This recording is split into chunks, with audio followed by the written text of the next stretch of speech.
gonna be a live one. This is episode number 465 of WPwatercooler. What's new in WordPress 6.4 Beta 1? I'm Jason Tucker. Go to my website. You can find stuff about me over there. Or don't. He doesn't care. Hey, I'm Say Reed. I do things on the internet, and so do you. Hey, at Say Reed Media. And Say talked over my intro, so I'm Jason Cosper. What up? The whole thing. And go find us wherever it is that great podcasts are found, especially WordPress ones. And you can come hang out with us in our Discord. We're real loose today. Tucker has been sick, and coronavirus is finally caught up with him. The energy level of our crew today is the amount of I don't care is very strong over here. Actually, I don't have my bag in here, but I got a really cool present at WordCamp US that was someone was giving out these little etched I don't know what you would call them, 3D printed maybe, words, and the word was the F word, and it was like, here's one of these, you can have one, so that you could give one, or you could just have one. We're all probably out of them. Anyway, I'm definitely out of them. I want everyone who listens to this show to know that I am out of them. I have that one, and I'm not giving it to anybody. But I also just want to say to anyone who's listening on this show, and anyone who's been a listener, this is just me going off the cuff here. But if you ever have any questions that you want me to answer, you can just message me on Twitter or wherever in our Discord. Like, I'm a what's the sunlight? Big proponent of sunlight, and I'm happy to share information and answer questions about whatever. Right. Well, all questions should go to Say. If you have any questions for me, I don't give a crap. Do not. I don't care at all. Does not care. And Say also has like, I don't know, like 6 comments waiting for her on the website to like go through and moderate. Oh Lord. Yeah. I don't know how this like multi-admin, multi-author BS works, but it's obviously not working. So no, I should look at those. I stopped looking at those because honestly, some of them were hard to deal with. Some of them are blog posts themselves that yeah. I'm like, didn't you mean to write this on Twitter? I'm like, wow, I'm surprised they didn't use blocks. Is there a way to like use blocks in comments? Because they might as well. Actually, yes, that is on the website in plugin. No, that's awful. It had some rough onboarding. Hey, speaking of the block editor and all that, even though we just kind of covered that anyway, we were thinking about just talking about the software today. And like, going to the core of why are we actually here? What are we doing? That kind of stuff. That was my take on why we would just talk about software today. And also because Beta 1 came out on Tuesday, and I am, for the first time, part of the release squad, as it is called, which always makes me think of Taylor Swift. I'm like... and you're gonna sell a lot of jerseys is what's gonna happen. Oh, right. Media phenomenons are really interesting to watch, including my own, because now, having been the subject of articles and other media where I am not even involved or notified, and I am like referred to as just like, I'm like, wow, I am really... You're just referring to me like I'm the same as Matt Mullenweg, which, let's be clear, he has you have a PR team though, so you're good. His company was valued at $7.5 billion in 2021. So I appreciate that. One of us is a multimillionaire with 2,000 people that work for them, and the other one of us had a sick toddler home with a fever all week, and was probably hand, foot, mouth disease. So It's totally the same. It's exactly the same. I see why people would think that. I had a 17-year-old that had that, or 16-year-old that had that. It was not fun. I don't actually think it was hand, foot, mouth. There is a hand, foot, and mouth outbreak at her daycare. Where I actually sent her anyway today, because in theory all those kids are sick already. So we totally have the same concerns, Matt and I do, and I appreciate people putting us on the same level. And if anyone has a $7.5 billion valuation that they would like to give to me, I have lots of things I could do with that, and a lot of cool people who I would like to hire. So I'm just putting it out there, since we're equating me with the multimillionaire. Yeah. Anyway, so about that beta 1. Beta 1. Let's talk about that software. That software, which lives on WordPress.org, which is an interesting. I've really been thinking about that a lot. Is like what is WordPress? Is it a website? Is it a Slack channel? Software? It's two different directories on a server, and one of them is .org and the other one's .com. I don't know what it is, to be honest, these days. But what I do know is that there is a software attached to it, and that software has specific code that changes on a fairly regular basis, because this is now a timed release, not a feature-based release. And boy, do I have thoughts on that. So timed release, how does... So explain that a little bit. 3 releases a year that has been decided. And actually, I remember very clearly when the sort of timed releases and the automatic releases were that conversation that's been happening a long time. But decided at some point, I don't know what year it was. I just remember that it happened.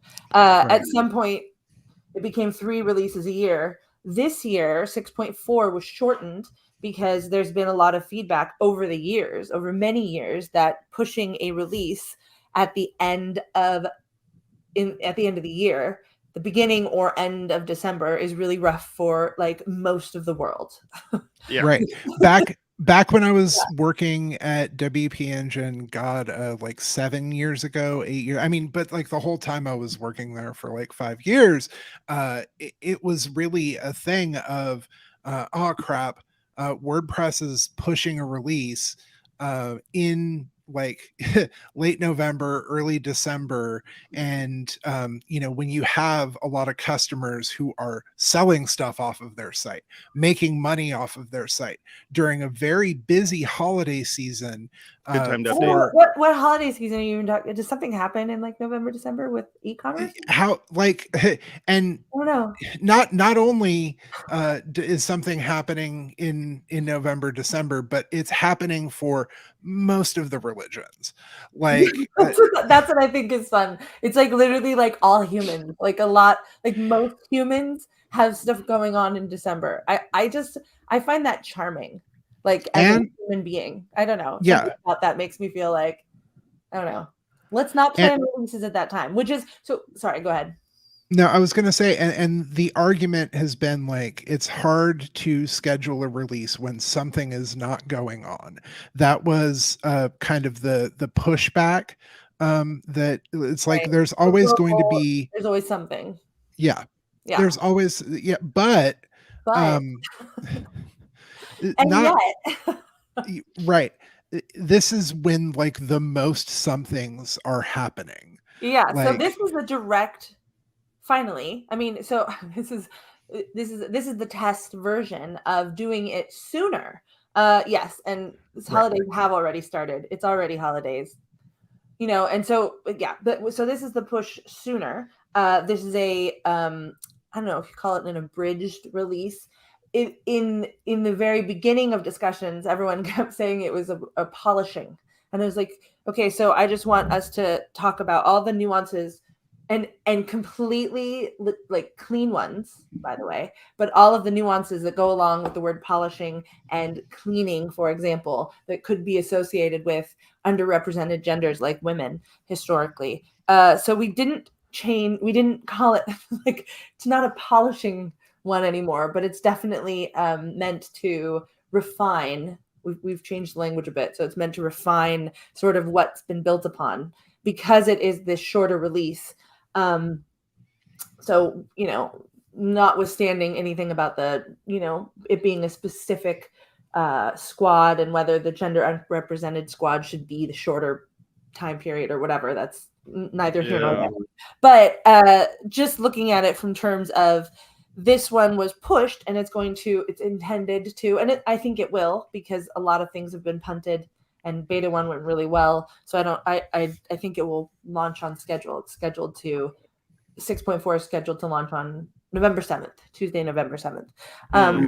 So, I mean, that's much sooner, it's pre-Thanksgiving. Again, people are already purchasing and doing that stuff. So I don't know that anyone's still going to push any updates until afterwards, until after those seasons have ended, till January. But I definitely feel, as someone who is on this squad and witnessing the compressed timeline, and so I haven't experienced the full timeline, which would be interesting to observe. I will observe more closely whether or not I'm on the squad.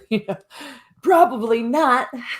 But sorry, just laughing at that. But I will observe the length of it to see if it's, really impacted. But I feel like having such a compressed time frame absolutely forces reliance on full-time sponsored contributors. So without that, you can't move at the pace that's required for especially this release, but I would argue probably also for 3 releases a year, because you're always scrambling. You're always trying to get all this stuff together. And now they've introduced a microsite, which was launched in 6.3. Did I mention this last? I might have mentioned this previously, but I think you did. Yeah, I do remember you. Since Tucker's a little out of it still.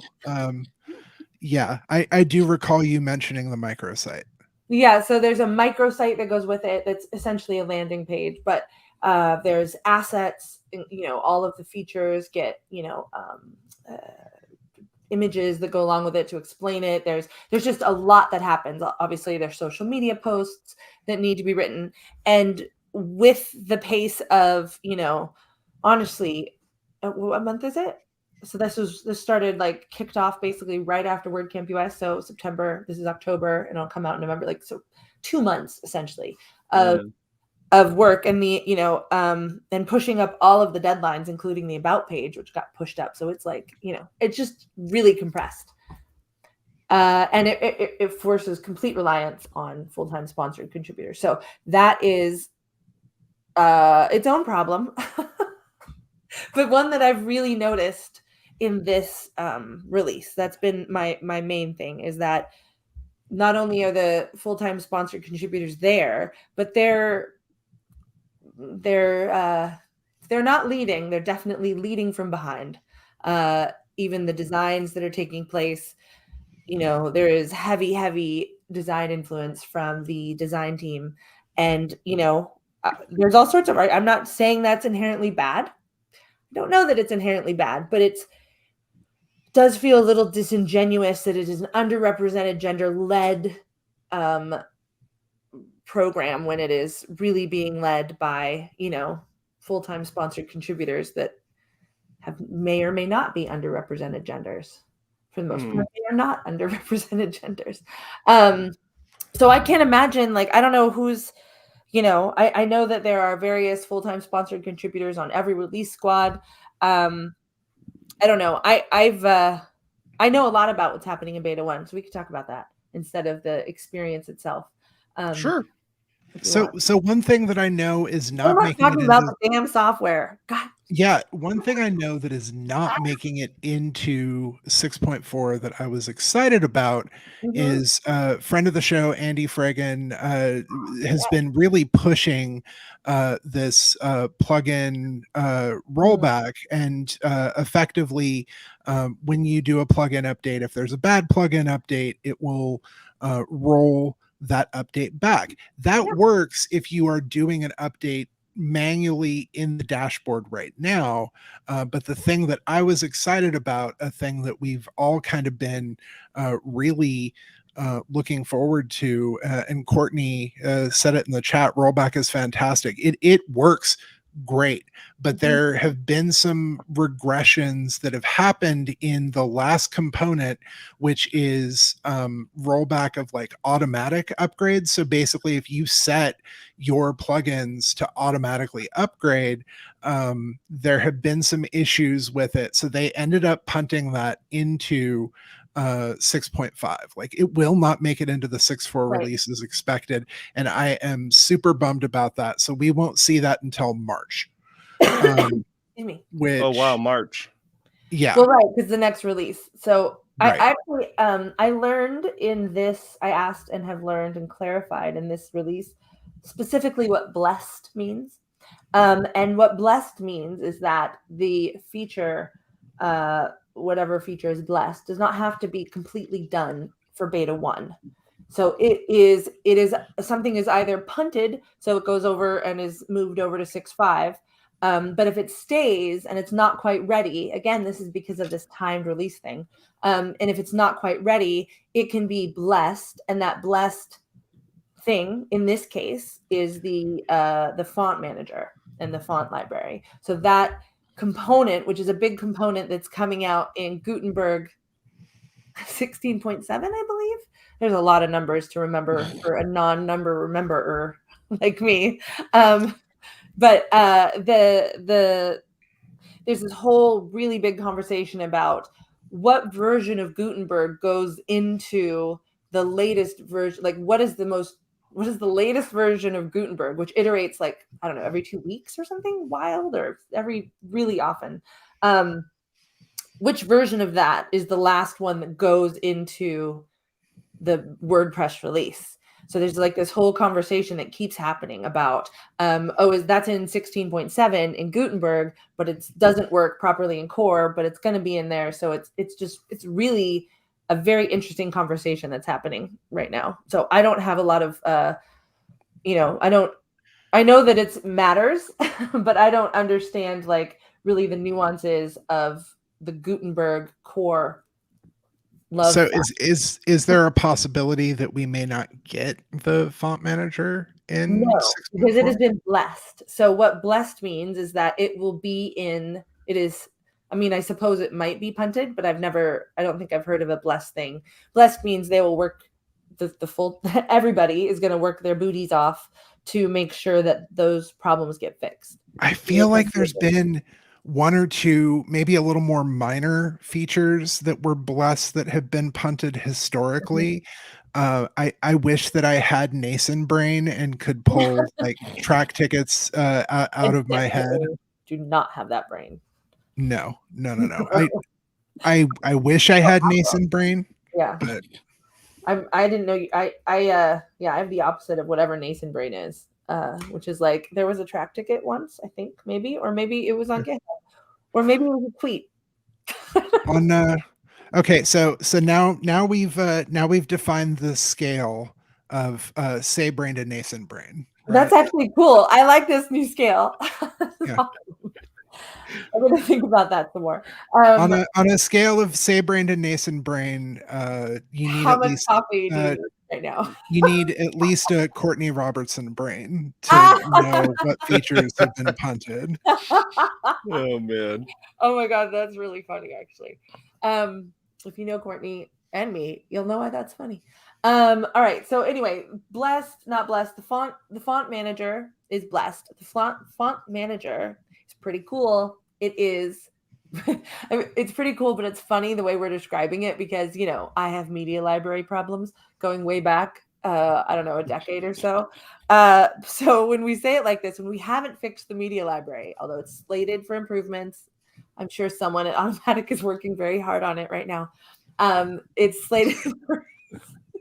Sorry. We have the same media library that Canva has right now, is what it is. Yeah, but Canva has fonts. It's slated for improvements. But the way that we're describing the font manager is that it's the media library for fonts, which is a great recommendation. But I get it. I get the point of what we're talking about, which is you can manage your fonts on your install, which is pretty cool, right? Like you can go and like just add Google Fonts. There's a whole conversation about should we connect to Google Fonts, or what are the privacy ramifications of Google Fonts? For it's really interesting. Like fonts starts to get really nuanced. Yeah. Fonts. Yeah. And especially someone should write the nuance of fonts. Especially when it comes to font licensing, because occasionally and especially you font licensing, font formats, if something this is something that I discovered working on some other software that I've been using for bookmarking on the Fediverse postmarks. They ship with a TTF, like a TrueType font of an actual like open font licensed font. And we basically, I was like, hey, the hot new widely supported font format is WOFF2. It's a which I don't know what it stands for, and I go, what that is how I read taglines or your file names. I had to figure out, because I was like, hey, this basically, like when I recompress the TTF as WAF2, yeah, not WAPU, WAF2. But when I recompress it, we had to make sure that the open font license said, hey, you can recompress the font into this new version. So there are some interesting things to like unpack here. Sorry, go ahead. No, I was just going to say, like, you don't run into this with images that you upload, mainly because you normally own the images that you upload, or at least pretend to own the images that you upload. So when you recompress them into WebP or whatever, that's fine. So I don't. There's a whole legal area of that. You literally make a derivative just by turning it into a different format. I mean, kind of, but there is a whole copyright industry, going around slapping people with image copyright stuff. So, right? So we're not getting what the font integration is what you're saying. We're not going to get like a what the font integration. I mean, I think a what the font integration. That's actually what I was going to say. What the font integration would be cool. What is a plugin that I don't think exists yet, which would be using this new font manager, which someone should get on. Cosper, maybe, I don't know, is font licensing in WP, because I have struggled with font licensing because it just some of the things don't, like, if they don't load properly within whatever theme or plugin you're using, then you have to like manually include that font, and that is then not being like tallied in your license that's being from your web code. And so you're like, I'm like, I actually have this active problem. The site is like half in compliance with its license, which they're paying the license, like, but I don't know how to get these particular areas to count on the license. It's a difficult one to navigate, because you could have say like a couple of the weights be covered into your license, and a couple of the other weights would not. Yeah. And then you have those ones where if you bold it, they bold it, but it's not really you didn't change the weight. You just made it bold. Like you just like added more fat to the outside of the glyph. That looks weird oftentimes, and looks different than the bolded font. So like fonts are not getting simpler, weirdly. But I think someone should totally make. We should definitely add this to WordPress. Integratable. We like to add messy things. Someone should make an integratable font licensing plugin. That's all I'm saying. So what the font would be cool if they did that. Like, wouldn't that be rad? You'd be like, you load it in, it's in your font manager, and then you can, you're licensed to pay like a little premium font manager in there. I would see something like just like how right now they really encourage GPL license stuff in WordPress. Like what the font, like some of that stuff is pretty questionably licensed. Like I thought it's not the point of it being on there. Right. So like I see this as sort of like an Sorry. I see this as sort of an Unsplash issue, where Right. effectively the licensing of it, if it's like crystal clear, if it is like an open font license, if it's available on an open font license from someplace like Google Fonts, like they might encourage inclusion of stuff like that over like you can upload stuff that you've licensed, like nobody's gonna check and see if you actually own the license, except maybe well, I mean, no one on your website is your Right. website's not going to check it for you. Yeah. I mean, that would actually be also an interesting feature of a plugin that would check and be like, is this license for these fonts? That'd be pretty cool. People don't know if they are oftentimes or not. So that would also be a useful, like an extension, I suppose, of the. Yeah, there's lots of Creative Commons fonts, but the question is, does anyone know what they are, or even what a license is? So the font manager is going to be connected to Google Fonts with a prompt, I believe, that says, you're connecting to Google Fonts and blah, blah, blah. You're responsible for your GPR, GP, whatever those letters are. So that's the funny thing is that we're talking about that, and that's the thing that isn't in beta 1. So nice. It is coming, hopefully in beta 2 or 3. However, so Lightboxes. Yeah, that's what I was gonna say. It's really important that this is in core. Okay, I'm not. Wait, Lightbox. It's really important. Lightboxes are in core. Oh yeah, like people need to be able to just click on a thing and have something open in a Lightbox. I thought that was a thing already.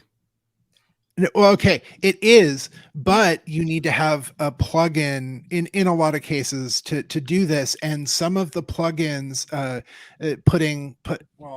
here, hold on, I'm gonna swap out. You do a visual. Put my web performance hat on, and so basically the thing with having a built-in Lightbox is that the JavaScript that ships will be effectively like a default JavaScript Lightbox implementation. So you're not just pulling some random JavaScript that maybe includes jQuery. It's like when WordPress standardized on like WordPress ships with this version of jQuery. Like quit shipping jQuery, by the way. Side note, Dev brand. Right. We got to have that conversation because I just noticed it. Anyway. Yeah. So, no, but like effectively, like, hey, quit using random ass Lightbox implementations. Let's all like move forward and quit including like a Lightbox JS and all like kind of solidify around this one thing. But just like with SEO, it's good to have multiple copies of SEO plugins installed. I always loved when I would click on an image and then the Lightbox would pop up, and then I'd click on the image in the Lightbox, and then the Lightbox would pop up. You got a Lightbox. That was always my favorite implementation. You have a Lightbox in your Lightbox. Yeah. It's kind of like looking into a mirror on both sides, and you can like see your own face forever. But there are two different Lightbox plugins that we're running to make it happen. Oh yeah. Oh, yeah. I have an implementation like that. It's not with Lightbox. Oh, it's the best. My arrows don't match, and it's so terrible. I need to put it all in one. Is the next step a unified slider implementation for like let's just go ahead and Sherlock whole plugin industries. I mean, that's actually what I was about to ask. So there's a whole Lightbox, all these light things that we're bringing into this. And so this is kind of it's not even the beginning, but it is one of the steps in the kind of the eating away at the breadth of innovation, the breadth of solutions that have been offered via plugin, and this conversation of what is in core versus what should be a plugin. And I think we have very quietly, or maybe not quietly, I think quietly, like as a project, but kind of loudly, unknowingly, protestingly, been feeling this as a community, is that things are being put into core. And I think this has been since Gutenberg. Things have been putting into core that are not for 80% of the users. It's not an 80% use case. So that, I think that is what we, I think it's still on the site. I've checked it recently. It was the last time I looked, but I don't know who's got edit rights. I do sometimes check the web archives to see if like the philosophy of WordPress is being just changed on the website and no one notices. But I do believe that the 80-20 rule is still written, even if we're not, going by it. So, while we're adding features that almost seem basic, we're also, like you said, taking this whole area of like innovation, lightbox management, and, all of that stuff, and making it, kind of obsolete, right? Essentially. I mean, is there any room for innovation in Lightboxes? I mean, I have thoughts on that, but there's a whole other conversation. But I also think that we should talk about what to do with the plugins in the directory that are duplicates of what is now core features, what is now in core. Yeah. Because now you have, and then you have the people installing the plugin to do the thing that they can already do in core, which is an interesting phenomenon. You still have page builder plugins, even though we have Gutenberg now, and one might argue that Gutenberg still isn't quite a full-fledged page builder. I'm sure Tucker might argue that, as like given the little problems and everything he's run into, it keeps getting better every release. But I mean, like we still have, and even once it gets to like, anybody, and like, just some person that you set in front of a WordPress install can build a page, we'll still have page builders. Well, so that's actually really interesting, because maybe they will remove Lightbox from Jetpack, but maybe not. You never know. This also brings up kind of a tweet that came up, which I can still see, even though I'm not allowed to see it from my personal Twitter account, is still able to read, that was retweeted. I don't know. I just feel weird calling Matt these days, but Matthew by Matthew Charles Mullenweg, who's an not an Aquarius, by the way. I was totally wrong. He's a Capricorn. I just need you guys to know that. I found that out this week. Anyway, retweeted a very long tweet post about Elementor, and why would you throw your hat in with Elementor when the future of WordPress is obviously Gutenberg, or the site editor. And it was, I think that's actually kind of a controversial tweet to retweet, but reposting. It also hasn't caught up yet. Yeah, reposting or retweeting does not include or make it, what is it? It's not endorsement. The same could be said for Beaver Builder, and Beaver Builder I still feel is far superior to what you could do currently using Gutenberg. Yeah, I just think it's really interesting that it was so open, because it is so sort of like dismissive of an entire industry within the ecosystem. Elementor, I think one of the representatives from Elementor commented on that and mentioned the market share, which is of Elementor specifically. How they separate out WooCommerce, and then they also separate Elementor. It's 9%. And I don't think that's 9% of WordPress websites. I think that's 9% of websites on the internet, kind of like the 43% of websites on the internet are in WordPress. Well, 9% of sites on the internet are Elementor, which is, not insignificant. Wow. And I mean, that's like more than Wix.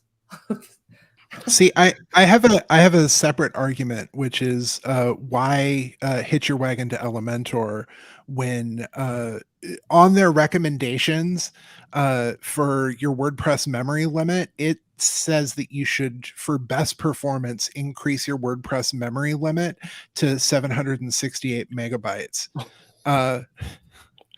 Now, what the hell? It's like booting Windows. You still have your performance hat on. I was like, look, your performance hat is still on. You can't help it. Boot Windows in JavaScript real quick. Okay, now we're ready. I think that the innovations that Elementor has made are phenomenal. It is right now Probably the biggest thing. Some may argue, Divi as well, but really Elementor is the big thing pushing Gutenberg right now. It is. Some might argue, Squarespace, Wix, like those are like the outside, like we need to make things this easy because WordPress, loses market share. Inspiring Gutenberg's Yes, it's kind of driving it from within the project, because you need WordPress to run Elementor, at least right now. Right. Yeah, and actually there in 6.3 there were a lot of performance improvements, and in 6.4 I believe there are additional performance improvements that have been happening because of sponsored contribution from Elementor via which is because they're putting a lot of work into improving, which is in theory how this ecosystem should work, improving performance, which improves performance for everybody, but it also improves performance for them and what they struggle with, what has been some of their harder obstacles to get through. So they're definitely doing the whole rising tide lifts all boats thing over there. I know it gets paid lip service to a lot in this project, but I know for a fact that they are in fact making notable improvements in performance of core through that attention that they are. I just wish that they would make a few more increases to performance in Elementor. Let's be real. Elementor should totally hire you. Not that I want you to leave where you are, but they should totally, because you'd be like, we're trimming this thing down. You'd be like the best gardener, like you'd be pruning. You'd be like, oh man, I'd maybe I don't. Yeah, I might go a little too overboard there, but sometimes you need a hard prune. Yeah, but that's a real gardening term. I swear. So anyway, the point is, beta is out. You should test it. You should test it out, poke it. The font manager will be in there probably on Tuesdays, beta 2, maybe the week after that, beta 3, but definitely in one of those. In the meantime, you can test out your Lightbox images, which we all need to work. And there's another cool thing which I didn't talk about. We can talk about it later when the full thing launches, but block hooks are pretty cool. So now you can hook blocks to each other. So if you put one block here, you put another block, like another block automatically shows up, which is kind of like a pattern, which is, they're all kind of the same thing. And there's also now pattern categories, which is, I was going to mention it. I did not want to finish the show without mentioning it. It's one of the things that I am most excited about is having, having pattern categories, like, hey, since we're focusing on doing stuff to the media library, like media library categories, like having, Put a taxonomy in categories. Put it on it. Yeah. That's actually how I feel about taxonomy. I since I work so much in I do a lot of mapping data, public art mapping data. Like taxonomy is, it's how you find stuff. That's how you feed people information, is through taxonomy. Yeah. Like it is absolutely vital, and I'm really happy that we're putting them in categories. I know we're super over time, but this does touch on an interesting discussion in some GitHub somewhere that I was having at one point about. Are you sure?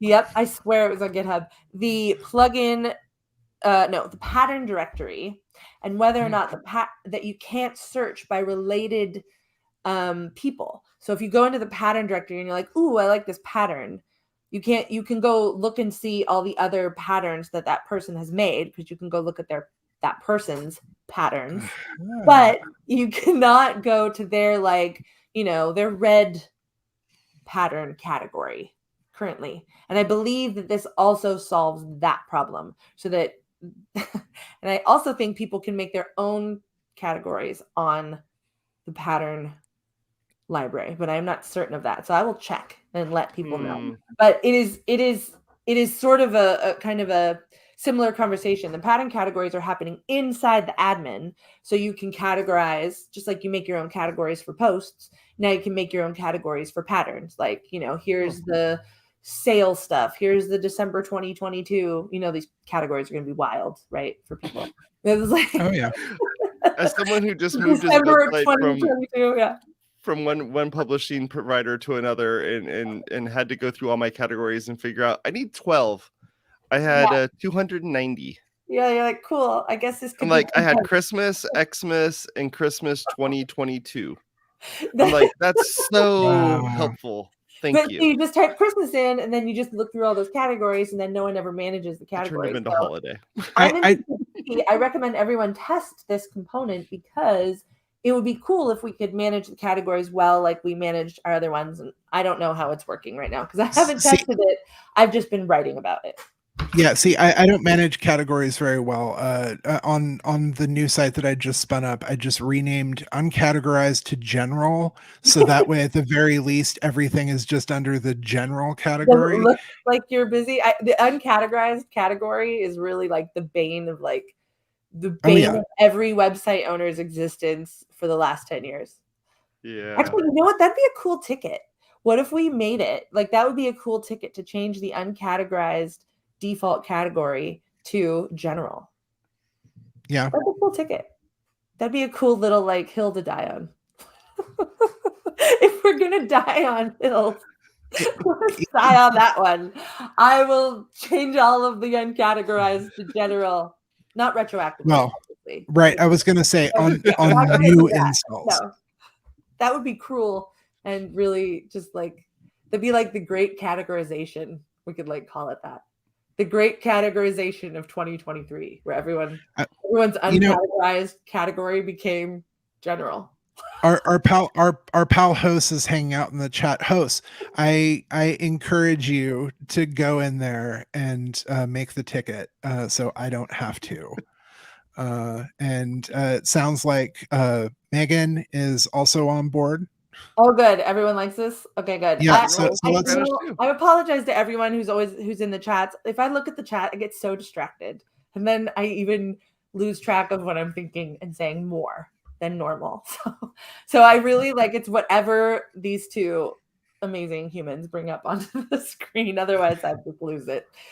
You're all too funny anyway. So yeah, I guess we're in overtime. The taxonoming. The great taxonomy. That would be really funny, but it would be cool future times. Maybe I'll make a ticket for that because I don't have enough WordPress stuff going on. So that seems like a good idea. A good use of my time. That's cool. Don't worry, Courtney. I'm not going to do it. You can do it. And with that, that's why I said Ho should do it. Oh yeah, have him do it. Someone do it. So it's not in my brain forever. And then I can just be like, that's a cool idea. That's what I would like. +1. +1. I want to +1 your idea. Okay. We love you all. Talk to y'all later. Someone's going to be saying the outro, not me. There you go. It'll be me. I'll do it. Yay.